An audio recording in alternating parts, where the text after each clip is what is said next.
We all have knives we like, but these are the ones that keep coming back to my pocket because, well, they've earned it. What makes your knife your favorite? It's not just the blade steel or the lock, it's the story. Maybe it fits in your hand like it was custom made for you. Maybe it's been with you through some rough days. Or maybe it just disappears in your pocket but shows up when you need it most. These 5 knives aren't just well built, they're mine. They've survived the rotation, the impulse buys, the regret sells, and they're still here. All of them are crazy slicers, some are emotional, and one of them, honestly, it shouldn't be great, but it's my favorite. Let me show you the 5 knives that I'd grab if I could start over and the reasons why they've earned their spot.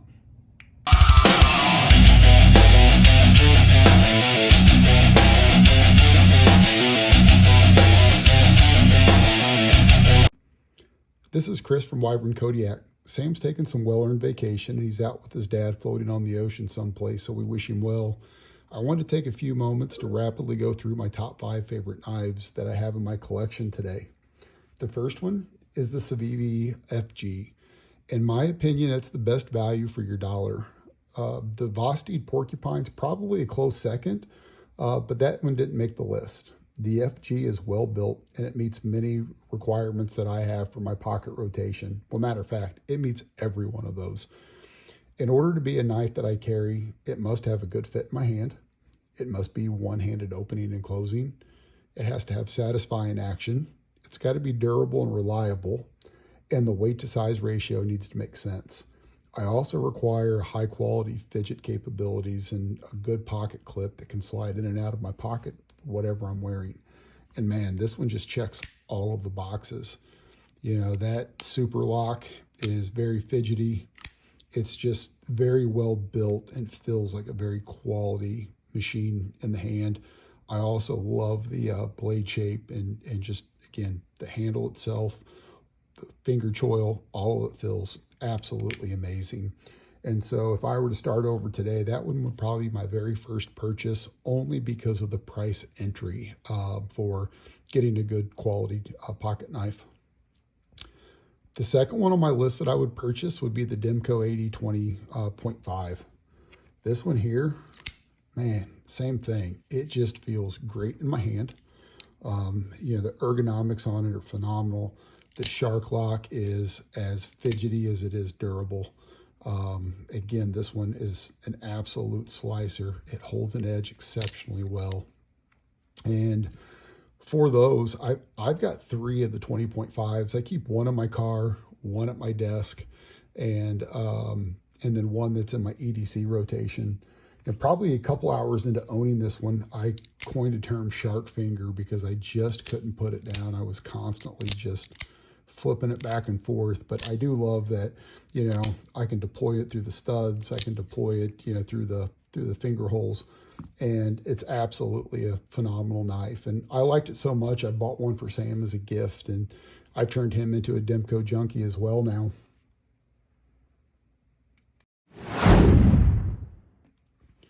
Next up on my list was the McNeese Dixon, and the Big Dixon energy is real. This is an outstanding cutting tool. And there's so many small details and micro milling in the handle that I'm not sure that my camera will pick up. But this thing is just an absolute work of art. I mean, just the lock up on it is fantastic. You know, it's, you know, the action is great. I love the sound that it makes, you know, when it hits. And this just feels like it's ready to do some serious work, but also it's absolutely beautiful and a work of art. I'm sure it's up for any challenge that I can possibly, you know, put that one through.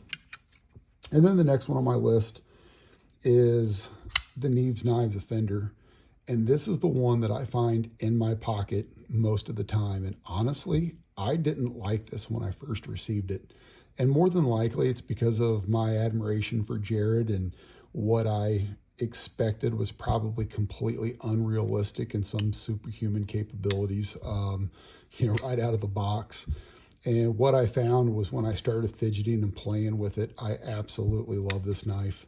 And then I started carrying it, and then I started using it. And after that, it was just like this thing was perfect and just became an extension of my hand.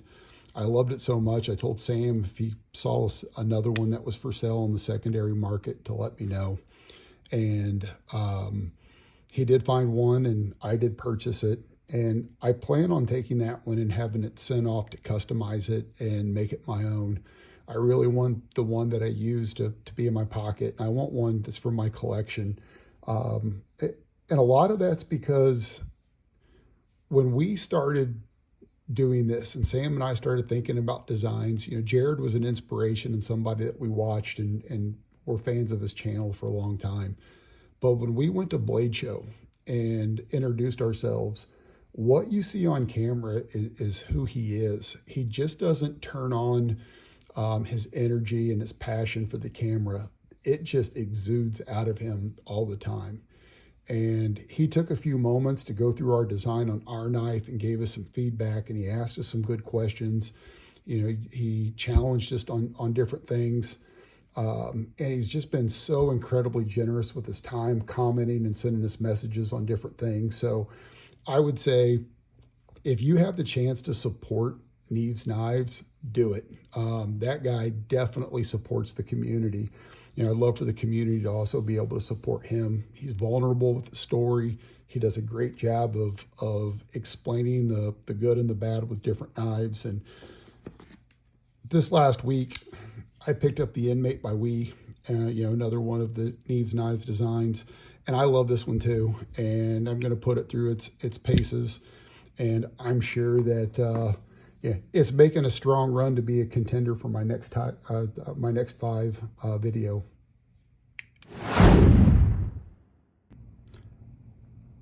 My absolute favorite knife is a Gerber, and that knife wasn't on the table and when I first started the video, and it doesn't meet most of my requirements for my EDC. It does fit in the hand, and it is reliable and durable, and that's it. There's no one-handed opening and closing. It's heavy, coming in close to 7 ounces. It doesn't have a pocket clip, so the weight just bounces around and collides with the rest of the gear in my pocket. It doesn't fidget. So why is it my absolute favorite? Well, that's because this Gerber is the knife that my dad carried throughout my childhood. Every day of my life, I saw him pull this out to do something around the garage, cut open a package, just whatever. We were hunting, this was the first one he would pull out to take care of things, fishing as well. So this knife was a one-stop shop for him, throughout my childhood. I think a lot of guys have a fondness for their dad, but mine, I think, is a little bit different. My dad was 16 years old when he had me, and he came from a broken home. Statistically, I shouldn't know where that guy is or even who he is, but at 16 years old, he committed his life to never leaving mine. Now, 50 years later, he still gives me a pat on the head or a smack on the backside, metaphorically speaking, of course. He overcame obstacles and he beat the odds. He molded systems and a vision of success and achievement that were not gifts that he received throughout his childhood, but they were lessons that he learned from grinding his way through life.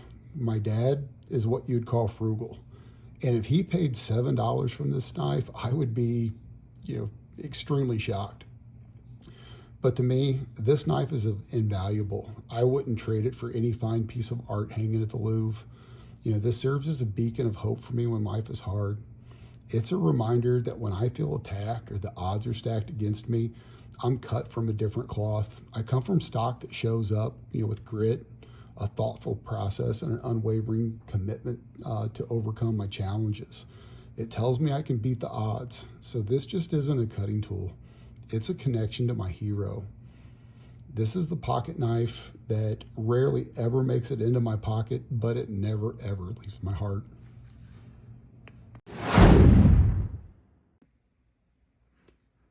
That's been my top 5, but now I want to hear from you. Do you have any of these knives? And if you have that Gerber or know the name of it, please let me know because I have no idea what that model is. What's your experience with the rest of them? What makes your knife your favorite?